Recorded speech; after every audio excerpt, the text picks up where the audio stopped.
What is up, guys? Dzeeff here, and today I am back with more stuff that I bought while I was in California. I always like visiting Core TCG. They have a lot of cool old school products, and this is a product that I remembered very fondly. This is the Duelist pack collection. You might have seen a different version of this. There's been a couple of these. I know at the time that this one was released, there was another version that was like more blue, and instead of this teal color, it had 4 characters on the front, and it had a slightly different layout in terms of the pack distribution. This one's going to have a couple 2-ofs. It's going to have a Jesse Anderson pack in there, maybe even 2 of those. I'm not entirely sure. Let's take a look. Yeah, 2 Jesse Anderson. The other one had, let's see, it had Chaz on the front and it had an Astra on the front, but this one does still have Jaden and Zane on the front. There's some cool stuff in here. So this one has 5 Duelist packs, which is kind of neat, and then 1 promo card, the blue version of the tin, or the more blue version. To me, they both kind of look blue. This one is supposed to be the green one. It looks more teal to me. I don't want to start another 7-color to fish color discussion though, but anyway, this one has 5 packs and a promo card. The other one has 6 packs and no promo card. We'll take a look, but I believe that the promo card is called Card Ejector. It's kind of a funny one. We'll take a look at that in a second.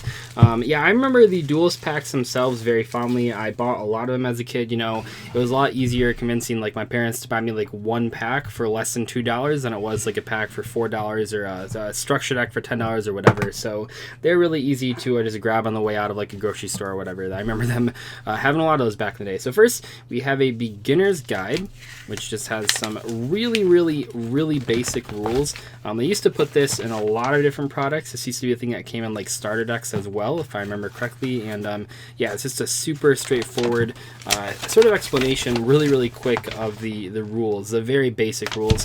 I'm not entirely sure what the purpose of putting this in here was. I get that they want people to sort of know how to play the game, but it's not like you can really build a deck from these cards. There's not even 40 cards in here, so it's kind of a weird inclusion.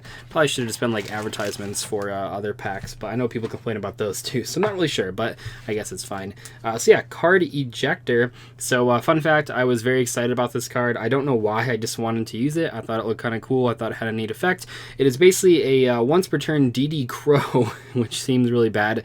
It is not a quick effect, so it's just like a once per turn DD Crow, non-quick effect on a 400 attack monster. Yeah, not very good, but kind of a cool ultra rare there, so we can take a look at that, or I guess we did take a look at that. Then we have, let's see, 2 Duelist pack Jaden 3, 2 Duelist pack Jesse Anderson, and 1 Duelist pack Zane. So as far as the cards out of here, there's nothing too crazy anymore that we could pull. I mean, there's stuff that we could have pulled back in the day that maybe would have been kind of valuable, but there are some cool cards for sure. I mean, there's like some cool Crystal Beast cards in the Jesse Anderson one. Phantom Skyblaster is the Ultra. I think a lot of people still really like the alternate artwork for Cyber Dragon, and that is found in this Zane Truesdale pack, so that's kind of neat as well. So we can just open all these, and hopefully we can pull even just like 1 or 2 super rares would be insane. Once again, these are Duelist packs, not regular packs, so there's not as many cards per pack, and also you're not guaranteed a holographic card.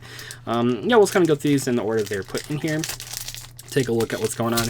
I believe there was actually one of these made of all Yusei Duelist packs. You might have seen that one before. That one's kind of interesting as well. So we have Evil Hero Infernal Gainer, Reverse of Neos, Heroes Rule 2. Holy crap, this card actually used to be a pretty solid tech option back in the day. Negate the activation of a spell, trap, or effect monster's effect that targets a card or cards in the graveyard and destroy it. So pretty solid card there. Convert Contact and Dark Fusion. Then of course, Duelist packs, they always have these little tip cards. Wall of Force, Mirror Wall. Pretty crazy there. So that's actually pretty neat. Heroes Rule 2. Like I said, used to see a lot of play back in the day. You know, it's funny thinking about how many cards like this have just been power capped either by like 1 hand trap. In this case, it's like Ghost Spell's a lot better, or they just like been power capped by like Solemn Strike, as is the case with like something like Divine Wrath. A lot of those old counter traps used to be a lot more specific than we're used to nowadays, but obviously it's pretty hard to outclass something like Solemn Judgment or Solemn Strike. I know that like Solemn Judgment is an old card, but at least with Solemn Strike, it's like it pretty much immediately power capped every other sort of effect negation, monster effect negation in a counter trap, just because it's so much easier to activate and hits a lot of stuff. Anyway, Reverse of Neos again. Neospatian Glowmoss. Oh nice, a super rare. Evil Hero Malicious Edge. Pretty cool card. This actually was a super rare in the actual set it's from too, if I remember correctly. And then it was also a ultimate rare. Neospatian Air Hummingbird, pretty cool. And Mirror Gate. Our strategy card is Lock and Load with Evil Hero Infernal Sniper and Level Limit Area B.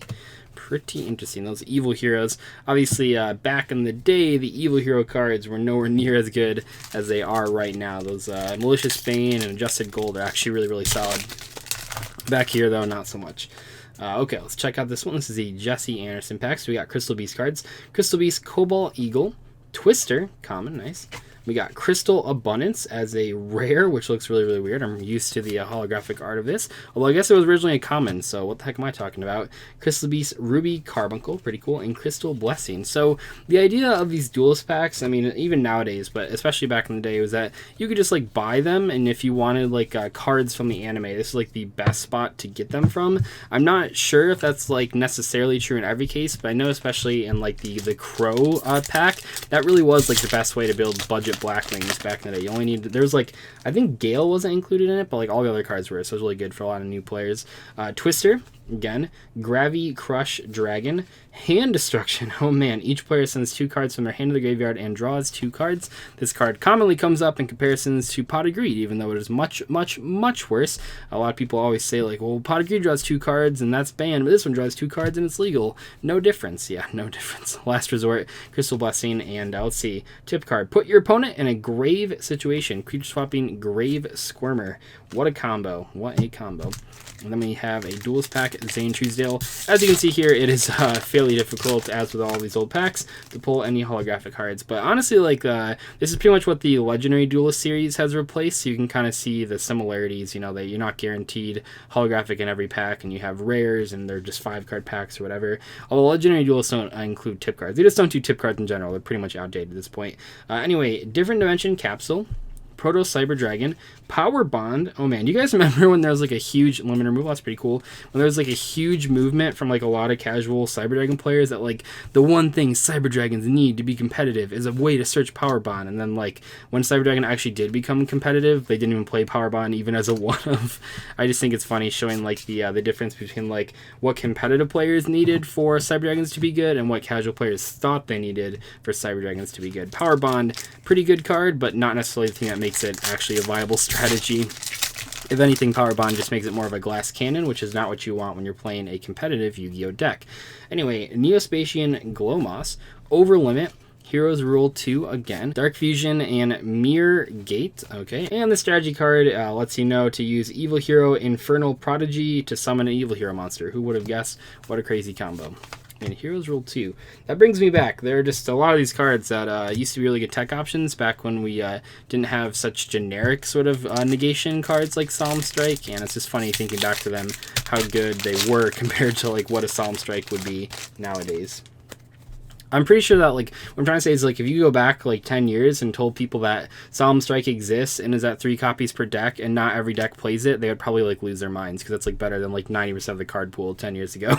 Evil Hero Infernal Gainer, Reverse of Neos, Revoke Fusion, pretty cool card. I always like it when they can change an old artwork just in a little bit, make a new version. Element Hero Neos Alias, pretty cool. And Mirror Gate. Obviously, Neos Alias was part of the many Gemini beatdown strategies. I guess not many, but the Hero Beat deck that I've talked about in a lot of videos, actually. Talk about that in the What Happened to Bubbleman video as well. I like that deck a lot. Pretty cool. Use all sorts of Gemini support cards. Pretty much the most successful like Gemini deck, even though it didn't really use them for their Gemini effects, just the fact that they were Gemini monsters. Crystal Promise, Crystal Beast Amber Mammoth, Ancient City Rainbow Ruins. I'm noticing as we go through here with this one as well, like a couple of these cards are actually just reprinted in the same rarity that they were originally printed in, like this one, and I think Hand Instruction was a rare. I think Malicious Edge, or yeah, this Malicious Edge was a super. I think Heroes Rule 2 is even rare as well. So a lot of these reprints are actually just like the same rarity, which is kind of funny. Crystal Beacon and Crystal Regeki. You might have noticed that a couple of these, I think we've opened, 2 of them. They had just like the list of all the cards in there, so you can keep track if you wanted to. That was before the internet. Well, not really, but a lot of people, I guess, kept track of stuff. Probably not. Realistically, that's probably why they don't actually print any of the tip cards or set lists on these. Although they used to give these out for sneak peeks too. Do you guys remember that? I don't know if they do it anymore, but they used to give out like a set list for sneak peeks. I remember that from at least like a year or 2 ago, but maybe even recently they still do it. Anyway, we have Twister, Crystal Beast Cobalt Eagle, Crystal Abundance again, Crystal Beacon, and Crystal Regeki. And the same little tip card there. Yeah, unfortunately, we've only pulled one holographic card. It is really tough to pull holographic cards from these Duelist packs. Maybe even more so than just like your average old school pack. There's just not a lot of holos in these sets. That's not really what they're for. They were just for making cards easier to have for like budget players or new players or little kids that were fans of the anime. Anyway, we have D-Fusion, Proto Cyber Dragon, Cyber Laser Dragon. I saw rare. I saw Cyber. I thought it was going to be the Cyber Dragon, but it's not. That's unfortunate. I mean, okay, random card. Photon Generator Unit and Creature Swap. Wow. And also a strategy guide telling you to use limiter removal with your machine deck. Seems pretty cool. Also, I put those commons in the pile of the tip cards, which is not where they go. So yeah, those are the Duelist packs there. Nothing too crazy. It would have been cool to pull like, I don't know, a Phantom Sky Blaster would have been really, really nice. That's how the Jesse Anderson pack. But still pretty cool. They don't really do this so much anymore. Like I said, the Legendary Collection, not Legendary Collection, the Legendary Duelist series has pretty much replaced Duelist packs. So I probably won't see those for a while, but it's still pretty neat. Hope you guys enjoyed it though. I'll see you in the next video. Goodbye.